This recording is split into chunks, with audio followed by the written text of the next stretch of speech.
കേരള സർവകലാശാലയിലെ ഉത്തരക്കടലാസ് നഷ്ടപ്പെട്ട സംഭവത്തിൽ ലോകായുക്ത ഉത്തരവിനെതിരെ സർവകലാശാല അപ്പീൽ നൽകും. ഹൈക്കോടതിയിൽ അപ്പീൽ ഫയൽ ചെയ്യാൻ പരീക്ഷാ കൺട്രോളർക്ക് VC ഡോക്ടർ മോഹനൻ കുന്നുമേൽ നിർദ്ദേശം നൽകി.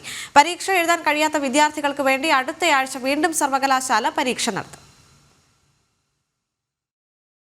ഉത്തരക്കടലാസ് നഷ്ടപ്പെട്ട MBA വിദ്യാർത്ഥികൾക്ക് മറ്റു വിഷയങ്ങളിൽ ലഭിച്ച മാർക്കിന്റെ ശരാശരി മാർക്ക് നൽകണമെന്ന ലോകായുക്ത ഉത്തരവിനെതിരെ കേരള സർവകലാശാല അപ്പീൽ പോകുകയാണ്. ഹൈക്കോടതിയിൽ അപ്പീൽ ഫയൽ ചെയ്യാൻ VC ഡോക്ടർ മോഹൻ കുന്നുമേൽ പരീക്ഷാ കൺട്രോളർക്ക് നിർദ്ദേശം നൽകി കഴിഞ്ഞു. 71 വിദ്യാർത്ഥികളിൽ 65 പേർ പുനഃപരീക്ഷ എഴുതി രണ്ടാം ദിവസം തന്നെ സർവകലാശാല പരീക്ഷാഫലം പ്രസിദ്ധീകരിച്ചിരുന്നു. പരീക്ഷ എഴുതാൻ കഴിയാത്ത വിദ്യാർത്ഥികൾക്ക് വേണ്ടി അടുത്തയാഴ്ച വീണ്ടും സർവകലാശാല പരീക്ഷ നടത്തുന്നതായി അറിയിച്ചിട്ടുമുണ്ട്. ഉത്തരക്കടലാസ് നഷ്ടപ്പെടുന്ന സാഹചര്യത്തിൽ ശരാശരി മാർക്ക് നൽകുന്ന നിലവിലുണ്ടായിരുന്ന വ്യവസ്ഥ ദുരുപയോഗം ചെയ്യപ്പെടാൻ സാധ്യതയുണ്ടെന്നതുകൊണ്ട് കഴിഞ്ഞ 10 വർഷമായി ശരാശരി മാർക്ക് അനുവദിക്കുന്നില്ല. ഉത്തരക്കടലാസ് നഷ്ടപ്പെടുന്ന അപൂർവം സന്ദർഭങ്ങളിൽ പുനഃപരീക്ഷ നടത്തിയാണ് ഫലം പ്രസിദ്ധീകരിക്കുന്നത്. ജനം, തിരുവനന്തപുരം.